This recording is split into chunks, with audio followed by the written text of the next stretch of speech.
Last night, my boyfriend broke down crying in my arms for the first time in 10 years, and it shattered me. We've been together since high school, building a life filled with love and dreams.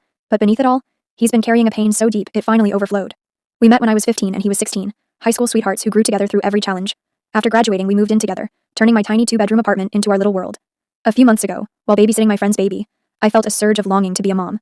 I couldn't shake the feeling, and after weeks of asking, he finally agreed to try. The day I found out we were expecting twins was the happiest moment of my life. I cried tears of joy on the phone with my friend, imagining the family we'd soon become. But when we found out we were having twin girls, I noticed something was off. I was thrilled, but he seemed quiet, almost disappointed. He brushed it off with a smile, but I knew something was bothering him. It all came to a head last night when we started talking about telling our parents. He was unusually nervous, convinced my dad, whom he admires but also finds intimidating, would be disappointed in him for not having a son. I reassured him my dad wouldn't care, but his response caught me off guard. He started saying things like, "I'm not man enough," and "What if everyone thinks less of me?" Then, it all spilled out. Through tears, he confessed that his father had spent his childhood drilling toxic ideas of masculinity into his head. A real man doesn't cry. A real man only has sons. A real man never shows weakness. No matter how hard he tried to live up to those impossible expectations, his father never gave him the approval he desperately sought. As he opened up, years of pain and shame poured out of him. He called himself weak, unworthy, and said he didn't deserve to be a father.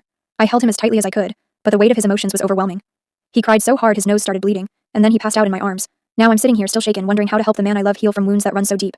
He's going to be an incredible father, but how do I convince him of that when he can't see it himself? How do I help him break free from the ghosts of his past and embrace the beautiful life we're building together?